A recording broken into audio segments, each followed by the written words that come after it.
ਸਤਿ ਸ਼੍ਰੀ ਅਕਾਲ ਦੋਸਤੋ, ਸਵਾਗਤ ਹੈ ਤੁਹਾਡਾ ਫਤਿਹ ਸਰ ਜੀਐਸ ਕਲਾਸਿਸ ਦੇ YouTube ਚੈਨਲ ਤੇ।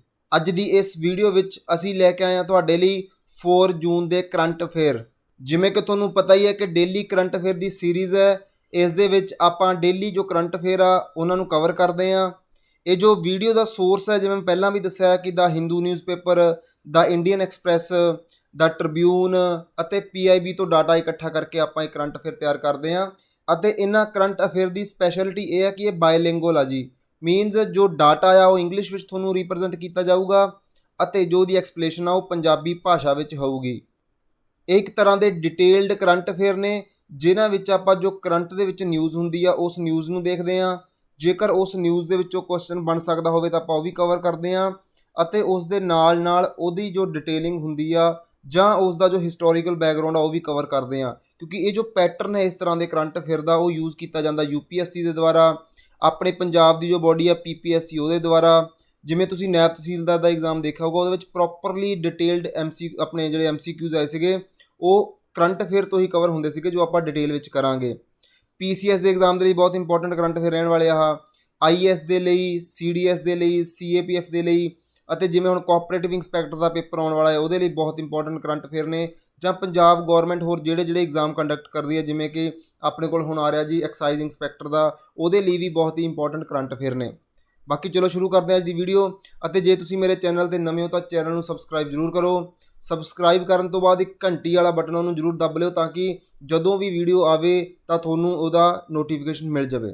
ਅਤੇ ਅੱਗੇ ਜਾਣ ਤੋਂ ਪਹਿਲਾਂ ਆਪਾਂ ਦੇਖਦੇ ਹਾਂ ਕਿ ਅੱਜ ਦੀ ਵੀਡੀਓ ਵਿੱਚ ਆਪਾਂ ਕੀ ਕੀ ਦੇਖਣਾ ਹੈ, ਕਿਹੜੇ ਟੌਪਿਕ ਜਿਹੜੇ ਆਪਾਂ ਕਵਰ ਕਰਾਂਗੇ। ਸਭ ਤੋਂ ਪਹਿਲਾਂ ਆਪਾਂ ਦੇਖਾਂਗੇ ਜੀ ਤ੍ਰਿਨਕੋਮਲੇ ਪੋਰਟ।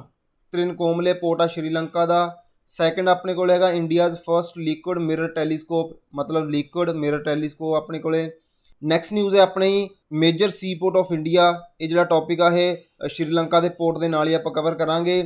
ਉਸ ਤੋਂ ਬਾਅਦ ਆਪਣੇ ਕੋਲੇ ਕਾਸਟ ਬੇਸਡ ਸਿਸਟਮ, ਇਹ ਵੀ ਕਿਉਂ ਨਿਊਜ਼ ਦੇ ਵਿੱਚ ਆ ਮੈਂ ਉਹ ਵੀ ਦੱਸੂਗਾ।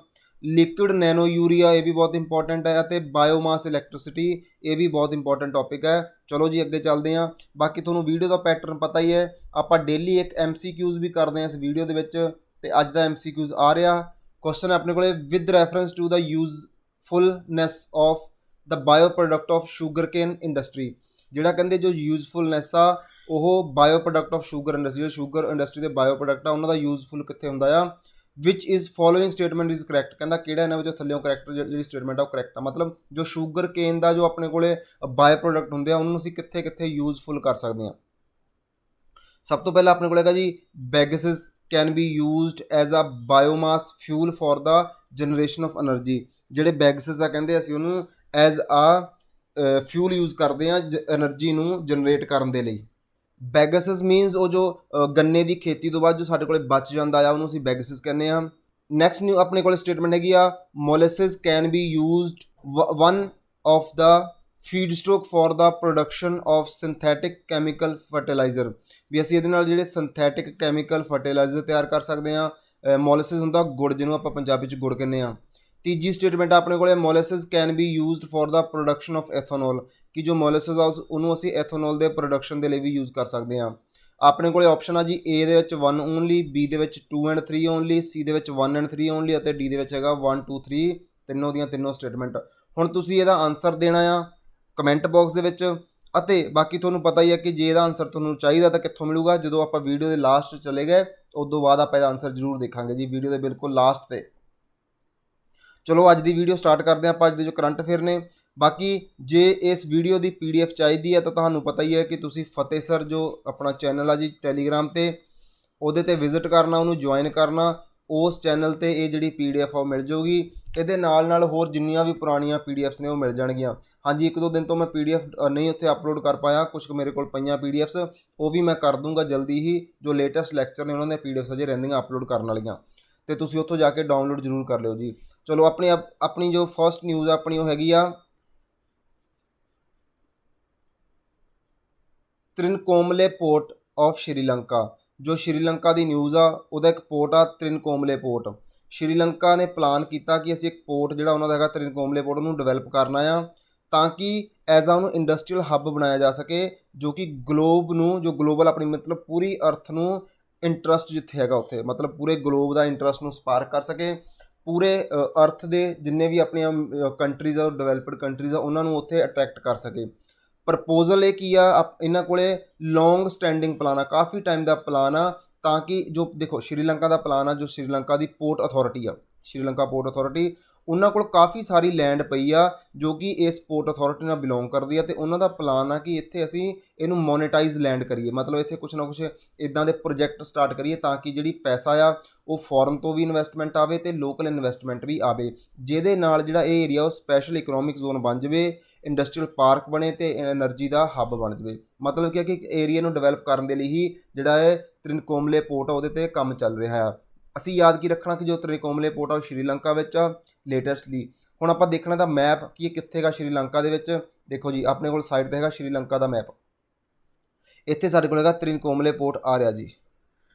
ਯਾਦ ਰੱਖਿਓ ਇਹ ਸ਼੍ਰੀਲੰਕਾ ਦੇ ਨਾਰਥ ਈਸਟ ਏਰੀਆ ਦੇ ਵਿੱਚ ਹੈ। ਹੁਣ ਇਹ ਤਾਂ ਹੋ ਗਿਆ ਜੀ ਸ਼੍ਰੀਲੰਕਾ ਦਾ ਮੈਪ। ਹੁਣ ਅਸੀਂ ਦੇਖਣਾ ਕਿ ਸਾਡਾ ਇੰਡੀਆ ਦਾ ਕੀ ਪਰਸਪੈਕਟਿਵ ਆ ਜਾਂ ਇੰਡੀਆ ਇੱਥੇ ਕਿਵੇਂ ਰਿਲੇਟ ਕਰਦਾ ਆ। ਏਰੀਆ ਸਾਡਾ ਇੰਡੀਆ ਦਾ ਸਦਰਨ ਮੋਸਟ ਪੁਆਇੰਟ ਜਿਹੜਾ ਸਦਰਨ ਪਾਰਟ ਆਪਣਾ, ਅਤੇ ਏਰੀਆ ਸ਼੍ਰੀਲੰਕਾ ਆਪਣੇ ਕੋਲੇ। ਇੱਥੇ ਕੁਝ ਇੰਪੋਰਟੈਂਟ ਚੀਜ਼ਾਂ, ਇੱਕ ਤਾਂ ਪਲਕ ਸਟ੍ਰੇਟ ਯਾਦ ਕਰਨੀ ਆਪਾਂ। ਪਲਕ ਸਟ੍ਰੇਟ ਕੀ ਹੁੰਦਾ ਥੋੜ੍ਹਾ ਮੈਂ ਤੁਹਾਨੂੰ ਇਹ ਦੱਸ ਦੇਵਾਂ ਜੀ। ਸਟ੍ਰੇਟ ਕਾਫੀ ਸਾਰੇ ਬੱਚਿਆਂ ਨੂੰ ਤਾਂ ਪਤਾ ਹੀ ਹੋਊਗਾ। ਸਟ੍ਰੇਟ ਮੀਨਜ਼ ਇੱਕ ਇੱਦਾਂ ਦੀ ਵਾਟਰ ਬੋਡੀ, ਯਾਦ ਰੱਖਿਓ it is a water body ਜੋ ਕਿ ਦੋ ਬਿਗ ਵਾਟਰ ਬੋਡੀ ਨੂੰ ਕਨੈਕਟ ਕਰਦੇ ਹੁੰਦੇ। ਹੁਣ ਇੱਥੇ ਦੋ ਬਿਗ ਵਾਟਰ ਕਿਹੜੀਆਂ, ਇੱਕ ਤਾਂ ਇੰਡੀਅਨ ਓਸ਼ਨ ਆ, ਦੂਜੀ ਆਪਣੇ ਕੋਲ ਹੈਗੀ ਆ ਬੇ ਆਫ ਬੰਗਾਲ। ਇਹਨਾਂ ਦੋਨਾਂ ਨੂੰ ਕਨੈਕਟ ਕਰਦੀ ਆ ਪਲਕ ਸਟ੍ਰੇਟ। ਇੱਕ ਹੋਰ ਇੱਥੇ ਇੰਪੋਰਟੈਂਟ ਆਪਣੇ ਕੋਲ ਹੈਗਾ ਜੀ ਗਲਫ ਆਫ ਮਨਾਰ। ਪਹਿਲਾਂ ਤਾਂ ਦੋ ਜ਼ਰੂਰ ਯਾਦ ਰੱਖਿਓ, ਬਾਕੀ ਆਪਾਂ ਹੋਰ ਇਸ ਮੈਪ ਨੂੰ ਹੋਰ ਬਰੀਕੀ ਨਾਲ ਦੇਖਦੇ ਹਾਂ।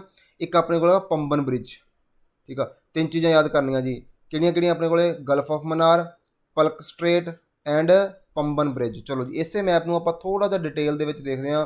ਉਹ ਰਿਹਾ ਜੀ ਆਪਣੇ ਕੋਲੇ ਇਹ ਵਾਲਾ ਮੈਪ, ਇਹ ਉਹੀ ਮੈਪ ਆ। ਇਹ ਹੈਗਾ ਆਪਣੇ ਕੋਲੇ ਪੰਬਨ ਬ੍ਰਿਜ ਜਿਹੜੀ ਆਪਾਂ ਦੇਖ ਕੇ ਹਟੇ ਹਾਂ। ਇੱਕ ਤੁਸੀਂ ਸੁਣਿਆ ਹੋਣਾ ਰਾਮ ਸੇਤੂ ਬ੍ਰਿਜ ਦੇ ਬਾਰੇ, ਜਿਹਨੂੰ ਆਪਾਂ ਐਡਮਸ ਬ੍ਰਿਜ ਵੀ ਕਹਿੰਦੇ ਹਾਂ। ਇਹ ਇੰਡੀਆ ਦੇ ਅਤੇ ਸ਼੍ਰੀਲੰਕਾ ਦੇ ਜਿਹੜੇ ਪੁਆਇੰਟ ਨੂੰ ਕਨੈਕਟ ਕਰਦਾ। ਇੰਡੀਆ ਦਾ ਪੁਆਇੰਟ ਆਪਣੇ ਕੋਲ ਹੈਗਾ ਧਨੁਸ਼ਕੋਡੀ, ਅਤੇ ਜੋ ਸ਼੍ਰੀਲੰਕਾ ਦਾ ਪੁਆਇੰਟ ਹੋਗਾ ਤਲਾਈ ਮਨਾਰ। ਇਹ ਦੋ ਪੁਆਇੰਟ ਆ ਜਿਨ੍ਹਾਂ ਨੂੰ ਕਨੈਕਟ ਕਰਦਾ ਆਪਣੇ ਕੋਲੇ ਰਾਮ ਸੇਤੂ ਬ੍ਰਿਜ। ਅਤੇ ਆ ਰਿਹਾ ਰਾਮੇਸ਼ਵਰਮ ਜੋ ਆਈਲੈਂਡ ਆ ਇੰਡੀਆ ਦਾ, ਹੈ ਇਹ ਤਾਮਿਲਨਾਡੂ ਦਾ ਪਾਰਟ ਆ, ਠੀਕ ਆ। ਉਮੀਦ ਆ ਤੁਹਾਨੂੰ ਪ੍ਰੋਪਰਲੀ ਕਲੈਰਿਟੀ ਹੋ ਗਈ ਹੋਊਗੀ। ਹੁਣ ਗੱਲ ਚੱਲ ਰਹੀ ਹੈ ਜੀ ਪੋਰਟ ਦੀ, ਅਤੇ ਆਪਾਂ ਇੰਡੀਆ ਦੇ ਪੋਰਟ ਵੀ ਦੇਖਣੇ ਆ, ਜ਼ਰੂਰੀ ਆ ਆਪਣੇ ਲਈ, ਐਗਜ਼ਾਮ ਦੇ ਵਿੱਚ ਪੁੱਛ ਸਕਦੇ ਆ। ਦੇਖੋ ਇੱਕ ਕਰੰਟ ਅਫੇਅਰ ਸੀਗਾ ਸ਼੍ਰੀਲੰਕਾ ਦੇ ਪੋਰਟ ਦੀ ਗੱਲ, ਇਹੀ ਹਿਸਟੋਰੀਕਲ ਬੈਕਗਰਾਊਂਡ ਆ ਕਿ ਅਸੀਂ ਉਹਦੀ ਡਿਟੇਲ ਦੇਖ ਰਹੇ ਹਾਂ। ਮੇਜਰ ਸੀ ਪੋਰਟ ਆਪਣੇ ਕੋਲ ਹੈਗੇ ਇੰਡੀਆ ਦੇ 13 ਟੋਟਲ ਮੇਜਰ ਸੀ ਪੋਰਟ ਆ, ਜਿਨ੍ਹਾਂ ਵਿੱਚੋਂ 12 ਗੌਰਮੈਂਟ ਕੰਟਰੋਲ ਕਰਦੀ ਆ, ਅਤੇ ਜਿਹੜਾ ਇਨੌਰ ਚੇਨਈ ਦਾ ਪੋਰਟ ਆ ਉਹ ਕਾਰਪੋਰੇਟ ਉਹਨੂੰ ਮੈਨੇਜ ਕਰਦੇ ਆ। ਹੁਣ ਇੱਥੋਂ ਇੱਕ ਤੁਹਾਨੂੰ ਮੈਂ ਐਗਜ਼ਾਮਪਲ ਦਿੰਦਾ। ਦੇਖੋ ਇਨੌਰ ਪੋਰਟ ਦੀ ਗੱਲ ਹੋ ਰਹੀ ਹੈ। ਇਨੌਰ ਤੁਹਾਨੂੰ ਜਗ੍ਹਾ ਪਤਾ ਲੱਗ ਗਈ ਕਿ ਉਹ ਆਪਣੇ ਚੇਨਈ ਦੇ ਵਿੱਚ ਆ, ਠੀਕ ਆ। ਜੇ ਤੁਸੀਂ ਨਾਇਬ ਤਹਿਸੀਲਦਾਰ ਦਾ ਐਗਜ਼ਾਮ ਦੇਖਿਆ ਹੋਊਗਾ, ਉੱਥੇ ਕੁਛ ਨਾ ਕੁਐਸਚਨ ਆਏ ਸੀਗੇ ਥਰਮਲ ਪਾਵਰ ਪਲਾਂਟ ਦੇ ਰਿਲੇਟਡ। ਇੱਕ ਸੀਗਾ ਇਨੌਰ ਥਰਮਲ ਪਾਵਰ ਪਲਾਂਟ, ਉਹਨਾਂ ਨੇ ਲਿਖਿਆ ਸੀਗਾ, ਅਤੇ ਉਹ ਸਹੀ ਪੁੱਛਿਆ ਸੀ ਕਿਹੜਾ ਸਹੀ ਮੈਚ ਹੋ ਰਿਹਾ ਜਾਂ ਕਿਹਦੇ ਨਾਲ ਕਿਹੜਾ ਮੈਚ ਹੋ ਰਿਹਾ, ਅਤੇ ਸਾਨੂੰ ਉਹਨਾਂ ਨੇ ਦਿੱਤਾ ਸੀਗਾ ਕਿ ਇਹਨਾਂ ਵਿੱਚੋਂ ਗਲਤ ਕਿਹੜਾ ਆ। ਇਨੌਰ ਪੋਰਟ ਦੇ ਅੱਗੇ ਜਾਣੀ ਕਿ ਜਿਹੜਾ ਇਨੌਰ ਥਰਮਲ ਪਲਾਂਟ ਸੀਗਾ ਉਹਦੇ ਅੱਗੇ ਉਹਨਾਂ ਨੇ ਆਂਧਰਾ ਪ੍ਰਦੇਸ਼ ਲਿਖਿਆ ਸੀਗਾ। ਮਤਲਬ ਜੇ ਅਸੀਂ ਇੱਥੋਂ ਸਾਨੂੰ ਇਹ ਵੀਡੀਓ ਤੋਂ ਸਾਨੂੰ ਇਹ ਆਈਡੀਆ ਹੁੰਦਾ ਕਿ ਉਹ ਸਟੇਟਮੈਂਟ ਗਲਤ ਆ। ਜੇ ਅਸੀਂ ਉਹਨੂੰ ਕ੍ਰੋਸ ਕਰਦੇ ਸੀਗੇ ਤਾਂ ਇਟ ਮੀਨਸ ਜੋ ਬਾਕੀ ਸਾਡਾ ਆਨਸਰ ਸੀਗਾ ਉਹ ਆ ਰਿਹਾ ਸੀਗਾ। ਮੇਰੇ ਕਹਿਣ ਦਾ ਮਤਲਬ ਆ ਕਿ ਜੇ ਤੁਸੀਂ ਧਿਆਨ ਨਾਲ ਪੜ੍ਹੋਗੇ ਕਿਤੋਂ ਵੀ ਤੁਹਾਡੇ ਜਿਹੜੇ ਕੁਐਸਚਨ ਐਗਜ਼ਾਮ 'ਚ ਆ ਸਕਦੇ ਆ, ਲੇਕਿਨ ਉਹ ਜੇ ਧਿਆਨ ਨਾਲ ਪੜ੍ਹੋਗੇ ਤਾਂ ਆਉਣਗੇ ਤੁਹਾਡੇ ਮਟੀਰੀਅਲ 'ਚੋਂ ਹੀ, ਚਾਹੇ ਉਹ ਡਾਇਰੈਕਟਲੀ ਹੋਣ ਚਾਹੇ ਉਹ ਇਨਡਾਇਰੈਕਟਲੀ ਹੋਣ। ਚਲੋ ਉਸ ਤੋਂ ਬਾਅਦ ਇੰਡੀਆ ਦੀਆਂ ਜਿਹੜੀਆਂ ਆਪਾਂ ਉਸ ਤੋਂ ਬਾਅਦ ਮੈਪ ਦੇ ਵਿੱਚ ਦੇਖਾਂਗੇ ਟੋਟਲ ਜਿਹੜੇ 13 ਆਪਣੇ ਮੇਜਰ ਪੁਆਇੰਟ ਆ, ਮੇਜਰ ਪੋਰਟ ਆ। ਉਦੋਂ ਪਹਿਲਾਂ ਦੇਖਦੇ ਹਾਂ ਕਿ ਜੋ 9 ਇੰਡੀਆ ਦੀਆਂ ਕੋਸਟਲ ਸਟੇਟ ਆ। ਹੁਣ ਕੋਸਟਲ ਸਟੇਟ ਕੀ ਹੁੰਦੀਆਂ, ਇੱਦਾਂ ਦੀਆਂ ਸਟੇਟ ਜਿਨ੍ਹਾਂ ਦੀ ਜੋ ਬਾਊਂਡਰੀ ਆ ਉਹ ਵਾਟਰ ਨਾਲ ਲੱਗਦੀ ਆ, ਸੀ ਦੇ ਨਾਲ ਲੱਗਦੀ ਆ। ਇਹ 9 ਕਿਹੜੀਆਂ ਆਪਣੇ ਕੋਲ, ਗੁਜਰਾਤ ਆ, ਮਹਾਰਾਸ਼ਟਰ, ਗੋਆ, ਕਰਨਾਟਕਾ, ਕੇਰਲਾ, ਤਾਮਿਲਨਾਡੂ, ਆਂਧਰਾ ਪ੍ਰਦੇਸ਼, ਉੜੀਸਾ ਐਂਡ ਵੈਸਟ ਬੰਗਾਲ, ਠੀਕ ਆ ਜੀ। ਅਤੇ ਇੱਕ ਤੁਸੀਂ ਮੈਨੂੰ ਕਮੈਂਟ ਬਾਕਸ ਵਿੱਚ ਆਨਸਰ ਦੱਸਣਾ ਕਿ ਇੱਦਾਂ ਦੀ ਕਿਹੜੀ ਸਟੇਟ ਆ ਜਿਹਦੀ ਲੌਂਗੈਸਟ ਕੋਸਟ ਲਾਈਨ ਆ। ਕੋਸਟ ਲਾਈਨ ਮੀਨਜ਼ ਜਿਹੜਾ ਬਾਰਡਰ ਉਹਦਾ ਪਾਣੀ ਨਾਲ ਟੱਚ ਕਰਦਾ, ਲੌਂਗੈਸਟ ਕੋਸਟ ਲਾਈਨ ਕਿਹੜੀ ਆ ਉਹ ਤੁਸੀਂ ਮੈਨੂੰ ਦੱਸਣਾ। ਹੁਣ ਆਪਾਂ ਇੰਡੀਆ ਦੇ ਜੋ ਮੇਜਰ ਪੋਰਟ ਆ ਉਹ ਦੇਖ ਲੈਂਦੇ ਆ। ਆਪਣੇ ਕੋਲ ਆ ਰਿਹਾ ਜੀ ਇੰਡੀਆ ਦੇ major port, Calcutta port area ਜੀ ਆਪਣੇ ਕੋਲੇ, ਹਲਦੀਆ ਪੋਰਟ ਏਰੀਆ ਆਪਣੇ ਕੋਲੇ, ਦੋ ਪੋਰਟ ਹੈਗੇ ਇਹ ਵੈਸਟ ਬੰਗਾਲ ਦੇ ਵਿੱਚ, ਪ੍ਰਦੀਪੀ ਪੋਰਟ ਏਰੀਆ ਆਪਣੇ ਕੋਲੇ, ਵਿਸ਼ਾਖਾਪਟਨਮ ਪੋਰਟ ਏਰੀਆ ਆਪਣੇ ਕੋਲੇ, ਇਨੌਰ ਚੇਨਈ ਪੋਰਟ ਇਹ ਦੋ ਆਪਣੇ ਕੋਲੇ ਆ, ਟੂਟੀਕੋਰਨ ਪੋਰਟ ਇਹ ਵੀ ਚੇਨਈ ਦੇ ਵਿੱਚ ਆ, ਕੋਚੀ ਪੋਰਟ ਕੇਰਲਾ ਦੇ ਵਿੱਚ ਆ ਜੀ। ਇਹ ਅੱਗੇ ਹੈਗਾ ਮੰਗਲੁਰੂ ਪੋਰਟ ਅਤੇ ਮਰਮਗਾਓ ਪੋਰਟ, ਮੁੰਬਈ ਪੋਰਟ, ਜਵਾਹਰ ਲਾਲ ਨਹਿਰੂ ਪੰਡਿਤ, ਠੀਕ ਆ ਜੀ। ਉਦੋਂ ਬਾਅਦ ਹੈਗਾ ਆਪਣੇ ਕੋਲ ਕਾਂਡਲਾ ਪੋਰਟ। ਅਤੇ ਇਹ ਟੋਟਲ ਜਿਹੜੇ ਮੇਜਰ 13 ਪੋਰਟ ਆ ਇਹ ਇੰਡੀਆ ਦੇ ਵੱਡੇ ਪੋਰਟ ਆ। ਛੋਟੇ ਪੋਰਟ ਵੀ ਹੈਗੇ ਲੇਕਿਨ ਵੱਡੇ ਇਹ ਵਾਲੇ ਆ। ਅਤੇ ਇਹਨਾਂ ਵਿੱਚੋਂ ਆਪਾਂ ਨੂੰ ਪਤਾ ਜਿਹੜਾ ਆ ਇਨੌਰ ਪੋਰਟ ਆ ਇਹ ਕਾਰਪੋਰੇਟ ਦਾ ਪੋਰਟ ਆ, ਅਤੇ ਬਾਕੀ ਜਿਹੜੇ 12 ਆ ਉਹ ਆਪਾਂ ਹੁਣੇ ਦੇਖ ਕੇ ਹਟੇ ਆ ਕਿ ਉਹ ਸਰਕਾਰ ਦੇ ਪੋਰਟ ਆ। ਚਲੋ ਜੀ, ਉਮੀਦ ਆ ਤੁਹਾਨੂੰ ਕਲੈਰਿਟੀ ਮਿਲ ਗਈ ਹੋਊਗੀ, ਕਾਫੀ ਇੰਪੋਰਟੈਂਟ ਨਿਊਜ਼ ਸੀਗੀ। ਨੈਕਸਟ ਆਪਣੇ ਕੋਲ ਹੈਗਾ ਜੀ India's first liquid mirror telescope. ਪਹਿਲਾਂ ਤਾਂ ਮੈਂ ਦੱਸਾਂ ਟੈਲੀਸਕੋਪ ਕੀ ਹੁੰਦੇ ਆ।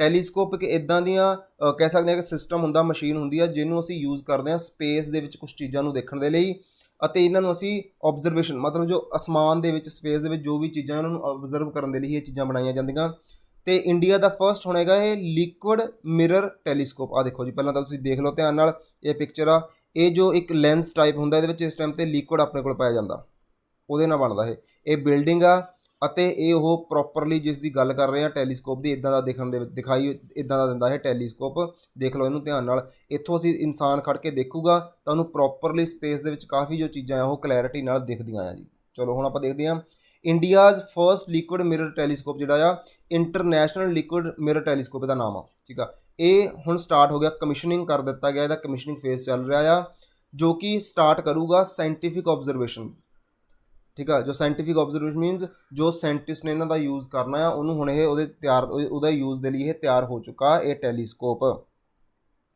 ਕੁਛ ਇਹਦੇ ਬਾਰੇ ਆਪਾਂ ਦੇਖਦੇ ਹਾਂ, ਜਿਹੜੀ ਇਹਦੀ ਲੋਕੇਸ਼ਨ ਕੀ ਆ, ਇਹ ਕਾਫੀ ਹਾਈਟ 'ਤੇ ਓਬਵੀਅਸ ਆ, ਜਿਹੜੇ ਇਹ ਜਿੰਨੇ ਵੀ ਟੈਲੀਸਕੋਪ ਹੁੰਦੇ ਇੱਕ ਹਾਈਟ 'ਤੇ ਹੀ ਲੋਕੇਟ ਕੀਤੇ ਜਾਂਦੇ ਆ। ਕਾਰਨ ਕੀ ਹੁੰਦਾ, ਕਿਉਂਕਿ ਜਿਵੇਂ ਜਿਵੇਂ ਆਪਾਂ ਹਾਈਟ 'ਤੇ ਜਾਂਦੇ ਆ, ਇਹ ਜੋ ਕਲਾਊਡ ਵਗੈਰਾ ਆ ਜਾਂ ਹਵਾ ਦੀ ਮੂਵਮੈਂਟ ਵਗੈਰਾ ਕਾਫੀ ਘੱਟ ਹੋ ਜਾਂਦੀ ਆ, ਅਤੇ ਸਾਨੂੰ ਕਲੈਰਿਟੀ ਨਾਲ ਜੋ ਸਪੇਸ ਦੀਆਂ ਚੀਜ਼ਾਂ ਉਹ ਦਿਖਣ ਲੱਗ ਪੈਂਦੀਆਂ, ਤਾਂ ਕਰਕੇ ਇਹਨੂੰ ਅਸੀਂ ਇੱਕ ਹਾਈਟ 'ਤੇ ਹੀ ਐਸਟੈਬਲਿਸ਼ ਕਰਦੇ ਹਾਂ। ਅਤੇ ਜੇ ਆਪਾਂ ILMT ਦੀ ਗੱਲ ਕਰਦੇ ਹਾਂ, ILMT ਉਹੀ ਜਿਹਦੀ ਮੈਂ ਹੁਣੇ ਗੱਲ ਕਰਕੇ ਹਟਿਆ, ਇੰਟਰਨੈਸ਼ਨਲ ਲਿਕੁਇਡ ਮਿਰਰ ਟੈਲੀਸਕੋਪ, ਇਹ 2450 ਮੀਟਰ ਮਤਲਬ 2450 ਮੀਟਰ ਦੀ ਉਚਾਈ 'ਤੇ ਐਸਟੈਬਲਿਸ਼ ਕੀਤਾ ਗਿਆ ਆ ਇੰਡੀਆ ਦੇ ਨੈਨੀਤਾਲ ਡਿਸਟ੍ਰਿਕਟ ਦੇ ਵਿੱਚ, ਠੀਕ ਆ, ਜੋ ਕਿ ਅੰਡਰ ਆ department of science and technology government of India. ਜਿਹੜਾ ਇਹ ਸਿਸਟਮ ਆ ਇਹ ਗੌਰਮੈਂਟ ਆਫ ਇੰਡੀਆ ਦਾ ਜਿਹੜਾ ਡਿਪਾਰਟਮੈਂਟ ਆ ਇੱਕ ਸਾਇੰਸ ਐਂਡ ਟੈਕਨੋਲੋਜੀ, ਉਹਦੇ ਅੰਡਰ ਇਹਨੂੰ ਐਸਟੈਬਲਿਸ਼ ਕੀਤਾ ਗਿਆ ਆ। It is the only liquid mirror telescope operational anywhere in the world. ਕਹਿੰਦੇ ਦੁਨੀਆ 'ਤੇ ਵਰਲਡ ਦੇ ਵਿੱਚ ਇੱਦਾਂ ਦਾ ਹੋਰ ਕੋਈ ਵੀ ਟੈਲੀਸਕੋਪ ਵਰਕਿੰਗ ਦੇ ਵਿੱਚ ਨਹੀਂ ਹੈਗਾ, ਓਪਰੇਸ਼ਨਲ ਨਹੀਂ ਹੈਗਾ, ਜੋ ਕਿ ਲਿਕੁਇਡ ਮਿਰਰ ਹੋਵੇ। ਆਪਣੇ ਕੋਲ ਇੱਦਾਂ ਦਾ ਪਹਿਲਾ ਹੀ ਆ।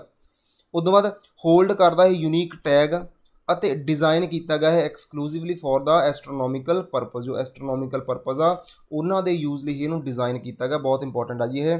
ਉਹਦੇ ਨਾਲ ਨਾਲ ਆਪਾਂ ਦੇਖਦੇ ਹਾਂ ਜੋ ਇੰਟਰਨੈਸ਼ਨਲ ਟੈਲੀਸਕੋਪ ਫੈਸਿਲਿਟੀ ਆ, it is the result of collaboration. ਜਿਹੜੀ ਆਪਾਂ ਇੰਟਰਨੈਸ਼ਨਲ ਟੈਲੀਸਕੋਪ ਦੀ ਗੱਲ ਕਰਕੇ ਹਟੇ ਹਾਂ, ਇਹ ਇਕੱਲੇ ਇੰਡੀਆ ਨੇ ਨਹੀਂ ਬਣਾਇਆ, ਠੀਕ ਆ। ਇਹਦੀ ਹੈਲਪ ਕੀਤੀ ਗਈ ਆ ਉਹਦੇ ਕੈਨੇਡਾ ਦੇ ਦੁਆਰਾ, ਬੈਲਜੀਅਮ ਦੇ ਦੁਆਰਾ, ਅਤੇ ਇੰਡੀਆ, ਇਹਨਾਂ ਤਿੰਨਾਂ ਨੇ ਮਿਲ ਕੇ ਇਹ ਟੈਲੀਸਕੋਪ ਨੂੰ ਸਟੈਬਲਿਸ਼ ਕੀਤਾ ਆ। ਅਤੇ ਵੀ ਆਪਾਂ ਯਾਦ ਰੱਖਣਾ ਇੰਡੀਆ ਦੀਆਂ ਕਿਹੜੀਆਂ ਇੱਦਾਂ ਦੀਆਂ ਹੋਰ ਪੜੋਸੀ ਜਾਂ ਆਪਾਂ ਕਹਿ ਦਈਏ ਕਿ ਦੋਸਤ ਮਿੱਤਰ ਕੰਟਰੀਜ਼ ਨੇ, ਫਰੈਂਡ ਕੰਟਰੀਜ਼ ਨੇ, ਜਿਨ੍ਹਾਂ ਨੇ ਕੋਲੈਬੋਰੇਸ਼ਨ ਕੀਤਾ ਇਸ ਪ੍ਰੋਜੈਕਟ ਦੇ ਲਈ। ਉਸ ਤੋਂ ਬਾਅਦ ਆਪਣੇ ਕੋਲ ਨੈਕਸਟ ਨਿਊਜ਼ ਆ ਜੀ ਬਾਇਓਮਾਸ ਇਲੈਕਟ੍ਰੀਸਿਟੀ।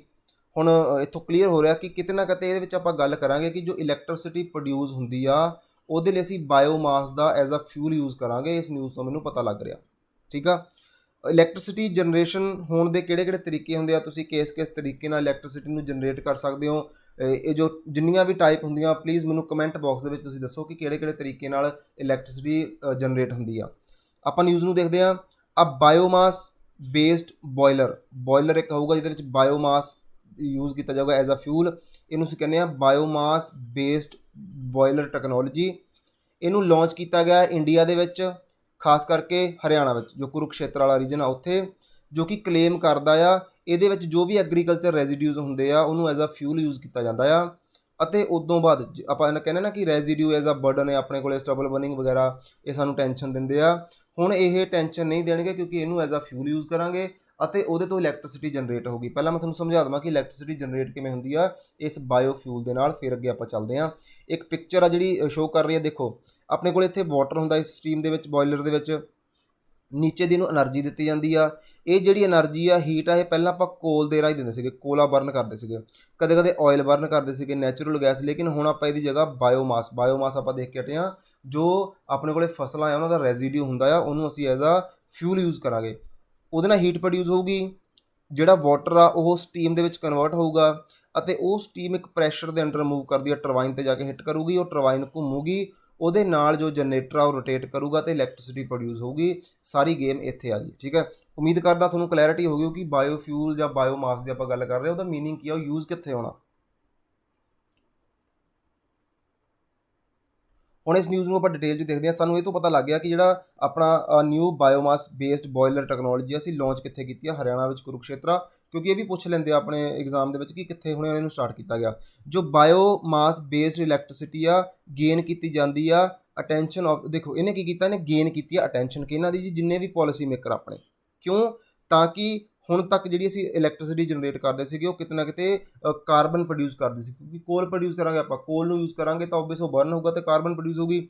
ਲੇਕਿਨ ਜਿਹੜੀ ਇਹ ਪਾਵਰ ਜਨਰੇਸ਼ਨ ਆ ਇਹ ਕਾਰਬਨ ਇੰਟੈਂਸਿਵ ਆ, ਮਤਲਬ ਇੱਥੇ ਕਾਰਬਨ ਪ੍ਰੋਡਿਊਸ ਨਹੀਂ ਹੋ ਰਹੀ। ਬਹੁਤ ਇੰਪੋਰਟੈਂਟ ਆ ਜੀ ਇਹ। ਅਤੇ ਇੰਡੀਆ ਦੀ ਜਿਹੜੀ ਡਿਮਾਂਡ ਆ ਲਗਭਗ 2.6% ਕੰਟਰੀ ਦੀ ਡਿਮਾਂਡ ਇਲੈਕਟ੍ਰਿਸਿਟੀ ਦੀ ਉਹ ਬਾਇਓਫਿਊਲ ਤੋਂ ਹੀ ਆਪਾਂ ਪੂਰੀ ਕਰ ਸਕਦੇ ਹਾਂ, ਇਹ ਇਹਦੇ ਵਿੱਚ ਦੱਸਿਆ ਗਿਆ ਆ। ਹੁਣ ਆਪਾਂ ਫੀਚਰ ਦੇਖਦੇ ਹਾਂ ਬਾਇਓਮਾਸ ਬੇਸਡ ਬੋਇਲਰ ਦੇ। ਜਿਹੜੇ ਆਪਣੇ ਕੋਲ ਬੋਇਲਰ ਆ ਇਹਦੀ ਜਿਹੜੀ ਕਪੈਸਿਟੀ ਹੁੰਦੀ ਹੈ, ਜਿਹੜੇ ਨਿਊ ਬੋਇਲਰ ਆ ਉਹਦੀ ਕਪੈਸਿਟੀ ਹੈਗੀ ਆ ਆਪਣੇ ਕੋਲ 75 ਟਨਸ ਪਰ ਆਰ। 1 ਘੰਟੇ ਵਿੱਚ 75 ਟਨ ਦੀ ਇਹਦੀ ਕਪੈਸਿਟੀ ਆ, ਜੋ ਕਿ ਜਨਰੇਟ ਕਰ ਸਕਦਾ ਹੈ 15 ਮੈਗਾਵਾਟ ਦੀ ਇਲੈਕਟ੍ਰਿਸਿਟੀ। ਕਾਫੀ ਵਧੀਆ ਹੈਗਾ ਆ। ਉਹਦੇ ਨਾਲ ਨਾਲ ਸਾਡੇ ਕੋਲ ਇੱਕ ਨਿਊ ਡੈਨਮਾਰਕ ਬੇਸਡ ਟੈਕਨੋਲੋਜੀ ਆਈ ਆ, ਨਿਊ ਡੈਨਮਾਰਕ ਬੇਸਡ ਟੈਕਨੋਲੋਜੀ। ਉਹਦੇ ਵਿੱਚ ਕੀ ਆ ਕਿ ਅਲਾਓ ਕਰਦਾ ਆ plants to fire a wide range of fuel prepared handling. ਇਹਦੇ ਵਿੱਚ ਆਪਾਂ ਕਾਫੀ ਜ਼ਿਆਦਾ ਲੈਸ ਫਿਊਲ ਪ੍ਰੀਪਰੇਸ਼ਨ ਹੈਂਡਲਿੰਗ ਹੋਊਗੀ। ਮਤਲਬ ਕੀ ਆ ਕਿ ਸਾਨੂੰ ਜਿਹੜੇ ਫਿਊਲ ਨੂੰ ਹੈਂਡਲ ਕਰਨਾ, ਉਹਨੂੰ ਕੰਟਰੋਲ ਕਰਨਾ, ਉਹਦੀ ਟੈਨਸ਼ਨ ਘੱਟ ਹੋਊਗੀ। ਇਹ ਸਾਡੇ ਕੋਲ ਨਵੀਂ ਟੈਕਨੋਲੋਜੀ ਆ ਜਿਹੜਾ ਕਿ ਸਿੱਧਾ ਯੂਜ਼ ਕਰੂਗਾ ਐਜ਼ ਆ ਬਾਇਓਮਾਸ ਨੂੰ ਅਤੇ ਇਲੈਕਟ੍ਰਿਸਿਟੀ ਨੂੰ ਜਨਰੇਟ ਕਰੂਗਾ। ਜਿਹੜੀ ਸਾਡੇ ਕੋਲ ਐਗਜ਼ਿਸਟਿੰਗ ਜੋ ਪ੍ਰੈਜ਼ੈਂਟ ਆਪਣੇ ਕੋਲ ਕਨਵੈਂਸ਼ਨਲ ਬੋਇਲਰਸ ਆ ਉਹਦੇ ਵਿੱਚ ਕੁਛ ਹੀ ਤਰ੍ਹਾਂ ਦੇ ਆਪਾਂ ਜਿਹੜੇ ਐਗਰੋ ਰੈਜ਼ੀਡਿਊ ਯੂਜ਼ ਕਰ ਸਕਦੇ ਹਾਂ, ਜਿਵੇਂ ਕਿ ਪੈਡੀ ਵਾਲਾ ਹੋ ਗਿਆ, ਪੈਡੀ ਸਟਰੋ ਹੋ ਗਿਆ, ਮਸਟਰਡ ਹੋ ਗਿਆ, ਇਹਨਾਂ ਦਾ ਯੂਜ਼ ਕਰ ਸਕਦੇ ਹਾਂ। ਲੇਕਿਨ ਇੱਕ ਆਪਣੇ ਕੋਲ ਨਵੀਂ ਟੈਕਨੋਲੋਜੀ ਆਈ ਆ ਵਾਈਬ੍ਰੇਟਿੰਗ ਗ੍ਰੇਟ ਬੋਇਲਰ ਟੈਕਨੋਲੋਜੀ। ਜਿਹੜੀ ਇਹ ਟੈਕਨੋਲੋਜੀ ਆ ਇਹਦੇ ਵਿੱਚ ਕਾਫੀ ਤਰ੍ਹਾਂ ਦੇ ਫਿਊਲ ਜਿਹੜੇ ਆਪਾਂ ਖਾਸ ਕਰ ਜੋ ਹੋਰ ਵੀ ਬਾਇਓਮਾਸ ਆ ਉਹਨਾਂ ਨੂੰ ਯੂਜ਼ ਕਰ ਸਕਦੇ, ਜਿਵੇਂ ਕਿ ਗੰਨੇ ਦਾ ਜੋ ਬਚ ਜਾਂਦਾ ਆ ਰੈਜ਼ੀਡਿਊ ਉਹਨੂੰ। ਹੁਣ ਦੇਖੋ ਇੱਥੋਂ ਤੁਹਾਨੂੰ ਪਤਾ ਲੱਗੂਗਾ ਕੁਐਸਚਨ ਕਿੱਥੋਂ ਬਣਿਆ ਸੀਗਾ, ਗੰਨੇ ਵਾਲਾ। ਕਲੀਅਰ ਆ ਜੀ, ਇੱਦਾਂ ਬਣਦੇ ਹੁੰਦੇ ਕੁਐਸਚਨ। ਅਤੇ ਉਸ ਤੋਂ ਬਾਅਦ ਬਾਇਓਮਾਸ ਕੀ ਹੁੰਦੀ ਆ ਮੈਂ ਦੱਸ ਕੇ ਹਟਿਆ ਹੁਣੇ। ਬਾਇਓਮਾਸ ਇਜ਼ ਆ ਰੀਯੂਨੇਬਲ, ਠੀਕ ਆ, ਇੱਕ ਰੀਯੂਨੇਬਲ ਔਰਗੈਨਿਕ ਮੈਟਰ ਆ, ਯਾਦ ਰੱਖੋ। ਇਟ ਇਜ਼ ਆ organic matter comes from plants and animals, ਜੋ ਕਿ ਕਮਜ਼ ਆਉਂਦਾ ਕਿੱਥੋਂ ਆ, ਪਲਾਂਟਸ ਅਤੇ ਐਨੀਮਲ ਤੋਂ।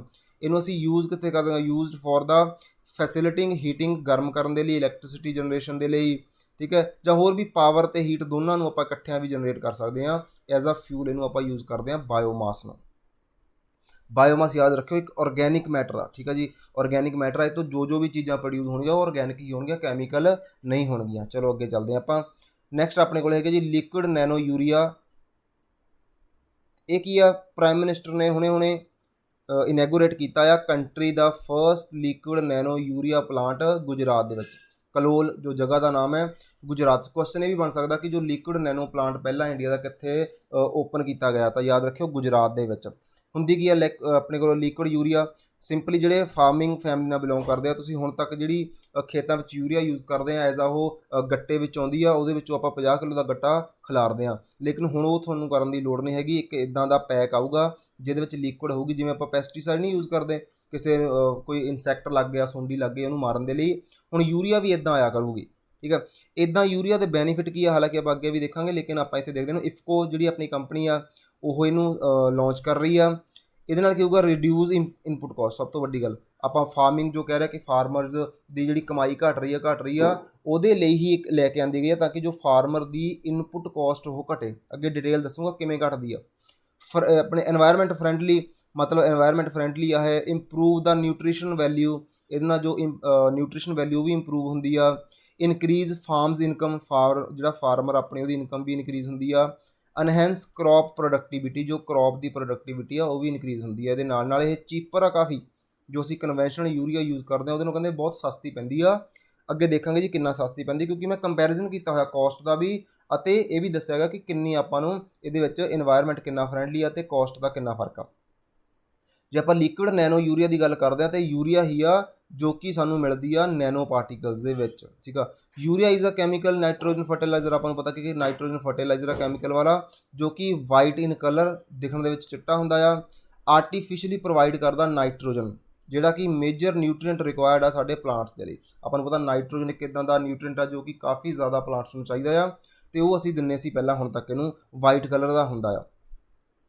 ਜਿਹੜੇ ਆਪਾਂ ਗੱਲ ਕਰੀਏ ਇਹ ਜਿਹੜਾ ਆਪਣਾ ਨੈਨੋ ਯੂਰੀਆ ਆਪਣੇ ਕੋਲ ਇਹਨੂੰ ਡਿਵੈਲਪ ਕੀਤਾ ਗਿਆ ਐਟ ਇਫਕੋ, ਜਿਹੜਾ ਇਫਕੋ ਦਾ ਫੈਕਟਰੀ ਕਹਿ ਲਈਏ, ਪਲਾਂਟ ਕਹਿ ਲਈਏ, ਜੋ ਕਿ ਕਲੋਲ ਗੁਜਰਾਤ ਦੇ ਵਿੱਚ ਆ। ਉੱਥੇ ਆਪਾਂ ਇਹਨੂੰ ਡਿਜ਼ਾਈਨ ਕੀਤਾ, ਡਿਵੈਲਪ ਕੀਤਾ ਆ, ਠੀਕ ਹੈ। ਜਿਹੜਾ ਸਾਈਜ਼ ਆਫ ਨੈਨੋ ਨਾਈਟ੍ਰੋਜਨ ਆ ਜਿਹਦੀ ਆਪਾਂ ਗੱਲ ਕਰ ਰਹੇ ਹਾਂ, ਉਹ 20 ਤੋਂ ਲੈ ਕੇ 50 NM ਮੀਨਸ ਨੈਨੋਮੀਟਰ ਹੋਊਗਾ, ਜੋ ਕਿ ਇਹ ਆਪਾਂ ਨੂੰ ਜਿਹੜੀ ਬੋਟਲ ਆਉਂਦੀ ਹੈ ਇਹ ਹਾਫ ਲੀਟਰ ਦੀ ਪੈਕਿੰਗ 'ਚ ਆਊਗੀ। ਠੀਕ ਹੈ, ਹੁਣ ਇਹ ਇੰਪੋਰਟੈਂਟ ਗੱਲਾਂ ਆ, ਜਿਹਦਾ ਕਿ ਪ੍ਰਾਈਸ ਹੋਊਗਾ 240 ਰੁਪੀਜ਼, 240 ਰੁਪਈਏ। ਇਹਦੇ ਉੱਤੇ ਕੋਈ ਸਬਸਿਡੀ ਨਹੀਂ ਹੈਗੀ। ਹੁਣ ਦੇਖੋ, ਵਿਦਾਊਟ ਸਬਸਿਡੀ ਵੀ ਸਾਨੂੰ ਇਹ 240 ਰੁਪਏ ਦਾ ਮਿਲੂਗਾ। ਜੋ ਹੁਣ ਤੱਕ ਅਸੀਂ ਯੂਜ਼ ਕਰਦੇ ਆਏ ਹਾਂ ਫਾਰਮਰ, ਉਹ ਜਿਹੜਾ ਇੱਕ ਗੱਟਾ 50 ਕਿਲੋ ਦਾ ਉਹ ਫਾਰਮਰ ਨੂੰ ਪੈਂਦਾ 300 ਰੁਪਏ ਦਾ, ਜਿਹਦੇ 'ਤੇ ਕਿ ਕਾਫੀ ਜ਼ਿਆਦਾ ਸਬਸਿਡੀ ਹੁੰਦੀ ਆ।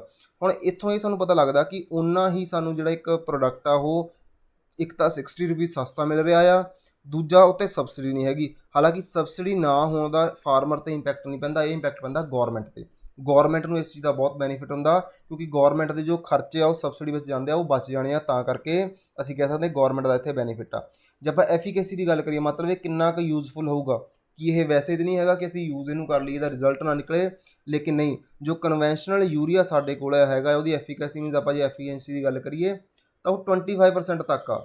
ਲੇਕਿਨ ਜੇ ਆਪਾਂ ਲਿਕੁਇਡ ਨੈਨੋ ਯੂਰੀਆ ਦੀ ਗੱਲ ਕਰੀਏ ਤਾਂ ਇਹਦੀ ਐਫੀਸ਼ੀਐਂਸੀ ਹੈਗੀ ਹੈ 85 ਤੋਂ 90%। ਦੇਖੋ ਕਿੰਨੀ ਜ਼ਿਆਦਾ ਐਫੀਕੇਸੀ ਆ, ਮਤਲਬ ਜਿਹਨੂੰ ਯੂਜ਼ ਕਰਦੇ ਆ ਇਹ ਜ਼ਿਆਦਾ ਪ੍ਰੋਡਕਟਿਵਿਟੀ ਦਿੰਦਾ ਆ। ਸਪਰੇਅ ਡਾਇਰੈਕਟਲੀ ਆਪਾਂ ਇਹਨੂੰ ਕਰ ਸਕਦੇ ਹਾਂ ਪੱਤਿਆਂ 'ਤੇ, ਜੋ ਕਿ ਐਬਜ਼ੋਰਵ ਕੀਤਾ ਜਾਂਦਾ ਪਲਾਂਟ ਦੇ ਦੁਆਰਾ। ਦੇਖੋ ਪਲਾਂਟ ਦੇ ਪੱਤਿਆਂ 'ਤੇ ਆਪਾਂ ਇਹਨੂੰ ਛੱਡ ਦਿੱਤਾ ਅਤੇ ਉਹਨੇ ਇਹਨੂੰ ਐਬਜ਼ੋਰਵ ਕਰ ਲੈਣਾ, ਤਾਂ ਉਹ ਜਿੱਥੋਂ ਤੱਕ ਇਹਨੂੰ ਰਿਕੁਆਇਰਮੈਂਟ ਆ ਪਲਾਂਟ ਨੂੰ ਉਹ ਡਾਇਰੈਕਟਲੀ ਉਹ ਤੱਕ ਪਹੁੰਚ ਜਾਣਾ। ਕਿਉਂਕਿ ਜਿਹੜੀ ਪਹਿਲੀ ਯੂਰੀਆ ਆਪਾਂ ਨੂੰ ਇੱਦਾਂ ਖੇਤਾਂ ਵਿੱਚ ਖਿਲਾਰਦੇ ਹਾਂ, ਉਹ ਪਹਿਲਾਂ ਸੋਇਲ 'ਚ ਜਾਊਗੀ, ਸੋਇਲ ਤੋਂ ਫਿਰ ਉਹ ਪਲਾਂਟ ਤੱਕ ਆਊਗੀ, ਇਹ ਡਾਇਰੈਕਟਲੀ ਪਲਾਂਟ ਕੋਲ ਜਾਣੀ ਆ। ਅਦਰ ਬੈਨੀਫਿਟ ਦੇਖੀਏ, ਰਿਡਿਊਸ ਹੁੰਦਾ ਆ ਕੰਟਰੀ ਦਾ ਸਬਸਿਡੀ ਬਿੱਲ, ਜੋ ਕਿ ਬਹੁਤ ਇੰਪੋਰਟੈਂਟ, ਮੈਂ ਹੁਣੇ ਦੱਸ ਕੇ ਹਟਿਆ। ਜੋ ਕੰਟਰੀ ਦਾ ਸਬਸਿਡੀ ਬਿੱਲ ਆ ਉਹ ਘਟ ਜਾਣਾ ਆ। ਰਿਡਿਊਸ ਹੋਊਗਾ ਜੋ ਅਨਬੈਲੈਂਸ ਆ, ਇਨਡਿਸਕ੍ਰਿਮੀਨੇਟ, ਹਾਂ ਜੋ ਆਪਾਂ ਐਕਸਟਰਾ ਯੂਜ਼ ਕਰ ਰਹੇ ਹਾਂ ਯੂਰੀਆ, ਕਨਵੈਨਸ਼ਨਲ ਯੂਰੀਆ ਵੈਸੇ ਹੀ ਖਿਲਾਰ ਦਿੱਤਾ ਖੇਤਾਂ ਵਿੱਚ, ਉਹਦੇ ਨਾਲ ਕੀ ਹੋਊਗਾ, ਆਪਾਂ ਨੂੰ ਜੋ ਸੋਇਲ ਪੋਲਿਊਸ਼ਨ ਹੋ ਰਿਹਾ, ਵਾਟਰ ਪੋਲਿਊਸ਼ਨ ਹੋ ਰਿਹਾ, 에ਅਰ ਪੋਲਿਊਸ਼ਨ ਹੋ ਰਿਹਾ, ਉਹ ਵੀ ਘਟੂਗਾ। ਇਸ ਕਰਕੇ ਹੀ ਇਹ ਸਾਡੇ ਕੋਲ এনवायरमेंट ਫਰੈਂਡਲੀ ਆ, ਅਤੇ ਇਹਦੇ ਨਾਲ ਨਾਲ ਜੋ ਪ੍ਰੋਡਕਸ਼ਨ ਆ ਕ੍ਰੌਪ ਦੀ ਉਹ ਵੀ ਇਨਕਰੀਜ਼ ਹੋਊਗੀ, ਕਿਉਂਕਿ ਐਗਜ਼ਾਮੀਨਰ ਤੁਹਾਡੇ ਕੋਲੋਂ ਬੈਨੀਫਿਟ ਵੀ ਪੁੱਛ ਸਕਦਾ ਇਹਨਾਂ ਦੇ ਜੀ। ਚਲੋ ਨੈਕਸਟ ਆਪਣੇ ਕੋਲ ਹੈਗਾ ਜੀ ਕਾਸ ਬੇਸਡ ਸੈਂਸਸ। ਕਿਉਂ ਨਿਊਜ਼ ਦੇ ਵਿੱਚ ਆ, ਕਿਉਂਕਿ ਬਿਹਾਰ ਗੌਰਮੈਂਟ ਨੇ ਅਨਾਊਂਸ ਕੀਤਾ ਕਿ ਉਹ ਕਾਸ ਬੇਸਡ ਜਿਹੜਾ ਸੈਂਸਰ ਇਟ ਇਜ਼ ਸੈਂਸਸ ਉਹਨੂੰ ਕੰਡਕਟ ਕਰੂਗੀ, ਅੰਡਰਟੇਕ ਕਰੂਗੀ, ਤਾਂ ਨਿਊਜ਼ ਦੇ ਵਿੱਚ ਆ। ਡਿਫਰੈਂਸ ਦੇਖਦੇ ਆਪਾਂ ਕਿ ਸੈਂਸਸ ਅਤੇ ਕਾਸਟ ਬੇਸਡ ਸੈਂਸਸ ਦੇ ਵਿੱਚ ਕੀ ਡਿਫਰੈਂਸ ਆ। ਸੈਂਸਸ ਕੀ ਹੁੰਦਾ ਆ, ਸੈਂਸਸ ਵੈਸੇ ਮੈਂ ਤੁਹਾਨੂੰ ਪਹਿਲਾਂ ਸਿੰਪਲੀ ਦੱਸਦਾ ਕਿ ਇੱਕ ਪ੍ਰੋਸੈਸ ਹੁੰਦਾ ਜਿਹੜਾ ਕਿ 10 ਸਾਲ ਬਾਅਦ ਹੁੰਦਾ ਆਪਣੀ ਇੰਡੀਆ ਦੇ ਵਿੱਚ। ਉਹਦੇ ਵਿੱਚ ਪੋਪੂਲੇਸ਼ਨ ਨੂੰ ਕਾਊਂਟ ਕਰਦੀ ਆ ਸਰਕਾਰ। ਜਿਵੇਂ ਸਾਨੂੰ ਪਤਾ ਜੋ ਲਾਸਟ ਸੈਂਸਸ ਹੋਇਆ ਸੀਗਾ ਉਹ 2011 ਵਿੱਚ ਹੋਇਆ ਸੀਗਾ, ਅਤੇ ਜਿਹੜਾ ਹੁਣ ਹੈ ਉਹ 2021 ਵਾਲਾ, ਅਤੇ ਜੋ ਇਹਦਾ ਡਾਟਾ ਉਹ 2023 ਤੱਕ ਸਾਡੇ ਕੋਲ ਆਊਗਾ, 23-24 ਤੱਕ ਆਊਗਾ ਇਹਦਾ ਡਾਟਾ। 2-3 ਸਾਲ ਲੱਗ ਜਾਂਦੇ ਆ ਡਾਟਾ ਆਉਣ ਨੂੰ ਸਰਕਾਰ ਕੋਲ। ਓਰੀਜਨਲੀ ਸਭ ਤੋਂ ਪਹਿਲੀ ਵਾਰ ਜਿਹੜਾ ਸੈਂਸਸ ਆ ਉਹ ਅੰਗਰੇਜ਼ਾਂ ਦੇ ਟਾਈਮ 'ਤੇ ਆਇਆ ਸੀਗਾ, ਜੋ ਕਿ 1972 ਦੇ ਵਿੱਚ। ਜਿਹੜਾ ਫਰਸਟ ਨੋਨ ਸਿੰਕਰੋਨਸਿਸ ਮਤਲਬ ਪੂਰੇ ਇੰਡੀਆ ਵਿੱਚ ਨਹੀਂ ਸੀ ਇਹ ਹੋਇਆ, ਥੋੜ੍ਹੇ ਜਿਹੇ ਏਰੀਆ ਵਿੱਚ ਹੋਇਆ ਸੀਗਾ। 1872 ਦੇ ਵਿੱਚ ਹੋਇਆ ਸੀਗਾ। ਇੱਥੇ ਮੈਂ ਜੇ 1972 ਬੋਲਿਆ ਤਾਂ ਗਲਤ ਆ, 1872 ਦੀ ਗੱਲ ਕਰ ਰਹੇ ਹਾਂ। 1872 ਦੇ ਵਿੱਚ ਆਇਆ ਸੀਗਾ। ਉਸ ਟਾਈਮ 'ਤੇ ਜਿਹੜੇ ਗਵਰਨਰ ਸੀਗੇ ਉਹ ਲਾਰਡ ਮਾਇਓ ਸੀਗੇ। ਇੱਥੋਂ ਕੁਐਸਚਨ ਬਣ ਸਕਦਾ ਕਿ ਸਭ ਤੋਂ ਪਹਿਲੀ ਵਾਰ ਜਿਹੜਾ ਸੈਂਸਸ ਹੋਇਆ ਸੀਗਾ ਕਿਹੜੇ ਸਾਲ ਦੇ ਵਿੱਚ, ਅਤੇ ਉਦੋਂ ਗਵਰਨਰ ਕੌਣ ਸੀਗੇ। ਲੇਕਿਨ ਜੇ ਆਪਾਂ ਜੇ ਗੱਲ ਕਰੀਏ ਕਿ ਜੋ ਕੰਪਲੀਟ ਪ੍ਰੋਪਰਲੀ ਜਿਹੜਾ ਸੈਂਸਸ ਸੀਗਾ ਉਹ ਹੋਇਆ ਸੀਗਾ ਆਪਣੇ ਕੋਲ 1981 ਦੇ ਵਿੱਚ, ਸੌਰੀ ਨੋਟ 1881 ਦੇ ਵਿੱਚ, ਅਤੇ ਲਾਰਡ ਰਿਪਨ ਉਦੋਂ ਗਵਰਨਰ ਜਨਰਲ ਸੀਗੇ। ਇੱਥੇ ਲਿਖਿਆ ਨਹੀਂ ਗਿਆ, ਮੈਂਸ਼ਨ ਨਹੀਂ ਹੈਗਾ, ਤੁਸੀਂ ਪਲੀਜ਼ ਨੋਟ ਕਰ ਲਿਓ। ਜੋ ਪ੍ਰੋਪਰਲੀ ਫਰਸਟ ਸਿੰਕਰੋਨਸਿਸ ਜਾਣੀ ਕਿ ਪੂਰੀ ਕੰਪਲੀਟ ਕੰਟਰੀ ਦੇ ਵਿੱਚ ਸੈਂਸਸ ਹੋਇਆ ਸੀਗਾ ਉਹ 1881 ਦੇ ਵਿੱਚ ਹੋਇਆ ਸੀਗਾ, ਅਤੇ ਲਾਰਡ ਰਿਪਨ ਉਦੋਂ ਸੀਗੇ ਆਪਣੇ ਕੋਲੇ ਜਿਹੜੇ ਸਾਡੇ ਗਵਰਨਰ ਜਨਰਲ। ਠੀਕ ਹੈ, ਲਾਰਡ ਰਿਪਨ ਯਾਦ ਰੱਖਿਓ। ਅਤੇ ਸੈਂਸਸ ਜਿਹੜਾ ਉਹ ਕੰਡਕਟ ਕੀਤਾ ਜਾਂਦਾ by the office of registrar general and census commissioner. ਇਹ ਵੀ ਬਹੁਤ ਇੰਪੋਰਟੈਂਟ ਆ, ਜੋ ਕਿ ਮਿਨਿਸਟਰੀ ਆਫ ਹੋਮ ਅਫੇਅਰ ਦੇ ਅੰਡਰ ਆਉਂਦਾ ਆ। ਸਟਾਰ ਮਾਰਕ ਇਹਨੂੰ ਵੀ ਕਰ ਲਓ ਜੀ। ਹੁਣ ਉਸ ਤੋਂ ਬਾਅਦ ਆਪਾਂ ਦੇਖਦੇ ਹਾਂ ਜੀ ਕਿਹੜੇ ਐਕਟ ਦੇ ਅੰਡਰ ਇਹ ਹੁੰਦਾ ਆ। ਇਹਦੇ ਲਈ ਜੋ ਐਕਟ ਆ ਉਹ ਆਪਣੇ ਕੋਲ ਹੈਗਾ ਸੈਂਸਸ ਐਕਟ ਆਫ 1948। ਠੀਕ ਹੈ, ਸੈਂਸਸ ਐਕਟ ਆਫ 1948। ਅਤੇ ਇਹਦਾ ਯੂਜ਼ ਕਿੱਥੇ ਹੁੰਦਾ ਗੌਰਮੈਂਟ, ਸੈਂਸਸ ਗੌਰਮੈਂਟ ਕਰਾਉਂਦੀ ਕਿਉਂ, ਇੰਨੇ ਖਰਚੇ ਕਰਦੀ ਆ ਗੌਰਮੈਂਟ। ਜਿਹੜੇ ਗੌਰਮੈਂਟ ਹੋ ਗਈ, ਪਾਲਿਸੀ ਮੇਕਰ ਹੋ ਗਈ, ਜਾਂ ਅਕੈਡਮੀਜ਼ ਹੋ ਗਈਆਂ, ਉਹਨਾਂ ਨੂੰ ਆਈਡੀਆ ਹੋ ਜਾਂਦਾ ਇੰਡੀਆ ਦੀ ਪੋਪੂਲੇਸ਼ਨ ਦੇ ਬਾਰੇ, ਕਿੰਨੀ ਏਜ ਦੀ ਕਿੰਨੀ ਪੋਪੂਲੇਸ਼ਨ ਆ, ਉਹਦੇ ਅਕੋਰਡਿੰਗ ਜੋ ਵੀ ਪੋਲਿਸੀਜ਼ ਹੁੰਦੀਆਂ ਆ ਜਾਂ ਰਿਸੋਰਸਿਸ ਸਾਰਾ ਕੁਛ, ਜਾਣੀ ਕਿ ਜਿੰਨੀਆਂ ਵੀ ਵੈਲਫੇਅਰ ਸਕੀਮ ਚਲਾਉਣੀਆਂ ਹੁੰਦੀਆਂ ਤਾਂ ਉਹ ਹਿੱਸੇ ਡਾਟੇ ਤੋਂ ਹੀ ਚਲਾਈਆਂ ਜਾਂਦੀਆਂ, ਤਾਂ ਕਰਕੇ ਬਹੁਤ ਇੰਪੋਰਟੈਂਟ ਆ। ਹੁਣ ਅਸੀਂ ਗੱਲ ਦੇਖਦੇ ਹਾਂ ਕਿ ਜੋ ਸਾਡੇ ਕੋਲ ਹੈਗਾ ਸੋਸ਼ੋ ਇਕਨੋਮਿਕ ਕਾਸਟ ਸੈਂਸਸ, ਇਹ ਕੀ ਆ। ਠੀਕ ਆ, SECC ਫੁੱਲ ਫਾਰਮ ਯਾਦ ਰੱਖਿਓ, ਸੋਸ਼ੋ ਇਕਨੋਮਿਕ ਕਾਸਟ ਸੈਂਸਸ। ਇਹਨੂੰ ਕੰਡਕਟ ਕੀਤਾ ਗਿਆ ਸੀਗਾ 2011 ਦੇ ਵਿੱਚ। ਠੀਕ ਹੈ, first time since 1931। It means ਇਸ ਤੋਂ ਪਹਿਲਾਂ 1931 ਦੇ ਵਿੱਚ ਇਹਨੂੰ ਕੰਡਕਟ ਕੀਤਾ ਗਿਆ ਸੀਗਾ। ਉਸ ਤੋਂ ਬਾਅਦ ਹੁਣ 2011 ਵਿੱਚ, ਉਹਦੇ ਬਿਟਵੀਨ ਕਦੇ ਵੀ ਇਹਨੂੰ ਅਸੀਂ ਨਹੀਂ ਯੂਜ਼ ਕੀਤਾ। ਐਵਰੀ ਸੈਂਸਸ ਇਨ ਇੰਡੀਪੈਂਡੈਂਟ ਇੰਡੀਆ 1947 ਤੋਂ ਬਾਅਦ, ਉਦੋਂ ਬਾਅਦ ਜਿਹੜਾ ਆਪਣੇ ਕੋਲ ਪਹਿਲਾ ਸੈਂਸਸ ਹੋਇਆ ਸੀਗਾ ਇੰਡੀਪੈਂਡੈਂਟ ਇੰਡੀਆ ਦੇ ਵਿੱਚ 1951 ਵਾਲਾ, 1951 ਵਾਲਾ। ਇਟ ਮੀਨਸ 1951 ਤੋਂ ਲੈ ਕੇ 2011 ਤੱਕ ਦੀ ਗੱਲ ਕਰ ਰਹੇ ਹਾਂ। ਜੋ ਵੀ ਸੈਂਸਸ ਪਬਲਿਸ਼ ਕੀਤਾ ਜਾਂਦਾ ਸੀਗਾ ਉਹਦੇ ਨਾਲ ਸਾਨੂੰ ਸ਼ਡਿਊਲ ਕਾਸਟ ਦਾ ਡਾਟਾ, ਸ਼ਡਿਊਲ ਟਰਾਈਬ ਦਾ ਡਾਟਾ ਦਿੱਤਾ ਜਾਂਦਾ ਸੀਗਾ, ਬਟ ਉਹਦੇ ਵਿੱਚ ਕੋਈ ਅਲੱਗ ਕਾਸਟ ਬੇਸਡ ਡਾਟਾ ਨਹੀਂ ਸੀ ਹੁੰਦਾ। ਬਿਫੋਰ 1931 1931 'ਚ ਹੁੰਦਾ ਸੀਗਾ, ਉਦੋਂ ਪਹਿਲਾਂ, ਉਦੋਂ ਬਾਅਦ ਨਹੀਂ ਹੋਇਆ, ਅਤੇ ਇੱਕ ਵਾਰ 2011 'ਚ ਹੋਇਆ ਸੀਗਾ। ਇਸ ਕਰਕੇ ਗੌਰਮੈਂਟ ਡਿਮਾਂਡ ਕਰ ਰਹੀ ਹੈ ਕਿ ਅਸੀਂ ਫਿਰ ਇਸ ਚੀਜ਼ ਨੂੰ ਯੂਜ਼ ਕਰਾਂਗੇ, ਠੀਕ ਹੈ। ਅਤੇ ਇਹ ਰਿਹਾ ਆਪਣਾ ਕੁਐਸਚਨ ਜਿਹੜਾ ਆਪਾਂ ਦੇਖਿਆ ਸੀਗਾ ਸਭ ਤੋਂ ਪਹਿਲੇ ਨੰਬਰ 'ਤੇ। ਇੱਕ ਵਾਰ ਰਿਪੀਟ ਕਰ ਲਓ ਇਸ ਕੁਐਸਚਨ ਨੂੰ ਕਿ ਜੋ ਬਾਇਓ ਪ੍ਰੋਡਕਟ ਨੇ ਸ਼ੂਗਰ ਦੇ, ਉਹਨਾਂ ਨੂੰ ਆਪਾਂ ਕਿੱਥੇ ਯੂਜ਼ਫੁਲਨੈਸ ਕਰ ਸਕਦੇ ਹਾਂ। ਪਹਿਲੀ ਸਟੇਟਮੈਂਟ ਬਿਲਕੁਲ ਸਹੀ ਆ। ਜਿਹੜਾ ਉਹਦਾ ਰੈਜ਼ੀਡਿਊ ਹੁੰਦਾ, ਆਪਾਂ ਹੁਣੇ ਦੇਖ ਕੇ ਹਟੇ, ਐਜ਼ ਅ ਫਿਊਲ ਉਹਨੂੰ ਯੂਜ਼ ਕੀਤਾ ਜਾ ਸਕਦਾ ਆ। ਜਨਰੇਸ਼ਨ ਆਫ ਐਨਰਜੀ ਮਤਲਬ ਇਲੈਕਟ੍ਰੀਸਿਟੀ ਹੋ ਸਕਦਾ ਇੱਥੇ, ਠੀਕ ਹੈ। ਉਦੋਂ ਬਾਅਦ ਹੈਗਾ ਜੀ ਮੋਲੇਸਿਸ, ਆਪਾਂ ਗੁੜ ਦੇਖਿਆ ਸੀਗਾ, ਇਹਨੂੰ ਯੂਜ਼ ਕਰ ਸਕਦੇ ਹਾਂ ਐਜ਼ ਅ ਪ੍ਰੋਡਕਸ਼ਨ ਆਫ, ਦੇਖੋ ਇਹਨਾਂ ਨੇ ਇੱਥੇ ਨਾ ਥੋੜ੍ਹਾ ਟ੍ਰਿਕ ਪਾਤਾ, ਸਿੰਥੈਟਿਕ ਕੈਮੀਕਲ ਫਰਟੀਲਾਈਜ਼ਰ। ਨਹੀਂ ਜੀ, ਸਿੰਥੈਟਿਕ ਨਹੀਂ, ਮੈਂ ਦੱਸਿਆ ਸੀਗਾ ਜਿਹੜੇ ਆਪਣੇ ਕੋਲ ਜਿਹੜੀਆਂ ਇੱਦਾਂ ਦੀਆਂ ਬਾਇਓ ਫਿਊਲ ਹੁੰਦੇ ਆ, ਉਹਨਾਂ ਨੂੰ ਅਸੀਂ ਔਰਗੈਨਿਕ ਚੀਜ਼ਾਂ ਤਿਆਰ ਕਰਦੇ ਹਾਂ, ਕੈਮੀਕਲ ਨਹੀਂ ਤਿਆਰ ਹੋਣਗੀਆਂ। ਇੱਥੇ ਇਹ ਆ ਕਿ ਛੋਟੀ ਜਿਹੀ ਟ੍ਰਿਕ ਫਸਾ ਸਕਦੀ ਤੁਹਾਨੂੰ ਐਗਜ਼ਾਮੀਨਰ ਦੀ, ਬਾਕੀ ਸਟੇਟਮੈਂਟ ਪੂਰੀ ਸਹੀ ਆ। ਤਾਂ ਇਟ ਮੀਨਸ ਇਹ ਸਟੇਟਮੈਂਟ ਗਲਤ ਹੋ ਗਈ, ਅਤੇ ਥਰਡ ਸਟੇਟਮੈਂਟ ਬਿਲਕੁਲ ਸਹੀ ਹੈ ਕਿ ਅਸੀਂ ਇੱਥੋਂ ਇਥੋਨੋਲ ਪ੍ਰੋਡਿਊਸ ਕਰ ਸਕਦੇ ਹਾਂ। ਅਤੇ ਸਾਡਾ ਆਨਸਰ ਹੋ ਗਿਆ ਜੀ option number C is the correct answer. ਉਹ ਮੈਂ ਐਕਸਪਲੇਨ ਵੀ ਕੀਤਾ ਹੋਇਆ ਅਤੇ ਦੱਸਿਆ ਵੀ ਹੋਇਆ ਕਿ ਕਿਉਂ ਉਹ ਗਲਤ ਸੀਗੀ, ਥਰਡ ਸਟੇਟਮੈਂਟ ਸਾਡੀ, ਸੈਕੰਡ ਸਟੇਟਮੈਂਟ ਸੌਰੀ, ਠੀਕ ਹੈ। ਅਤੇ ਇਹ ਰਹੀ ਜੀ ਅੱਜ ਦੀ ਆਪਣੀ ਵੀਡੀਓ। ਉਮੀਦ ਹੈ ਤੁਹਾਨੂੰ ਵੀਡੀਓ ਵਧੀਆ ਲੱਗੀ ਹੋਊਗੀ। ਵਧੀਆ ਲੱਗੀ ਹੈ ਤਾਂ ਪਲੀਜ਼ ਚੈਨਲ ਨੂੰ ਸਬਸਕ੍ਰਾਈਬ ਜ਼ਰੂਰ ਕਰ ਲਿਓ, ਲਾਈਕ ਜ਼ਰੂਰ ਕਰੋ, ਕਮੈਂਟ ਕਰੋ, ਜੋ ਵੀ ਕੁਐਸਚਨ ਪੁੱਛੇ ਗਏ ਆ ਆਪਣੇ ਦੋਸਤਾਂ ਮਿੱਤਰਾਂ ਨਾਲ ਸ਼ੇਅਰ ਜ਼ਰੂਰ ਕਰ ਦਿਓ। ਅਤੇ ਕੋਈ ਵੀ ਤੁਹਾਡੀ ਕੁਐਰੀ ਹੈ UPSC ਨੂੰ ਲੈ ਕੇ, PPSC ਨੂੰ ਲੈ ਕੇ, ਜਾਂ ਫਿਰ PCS ਨੂੰ ਲੈ ਕੇ, ਜਾਂ ਪੰਜਾਬ ਦੇ ਜਿੰਨੇ ਵੀ ਗੌਰਮੈਂਟ ਐਗਜ਼ਾਮ ਆਉਂਦੇ ਆ, ਤਾਂ ਤੁਸੀਂ ਮੈਨੂੰ ਇਸ ਨੰਬਰ 'ਤੇ ਕੰਟੈਕਟ ਕਰ ਸਕਦੇ ਹੋ। ਓਕੇ ਜੀ, thank you, have a good day.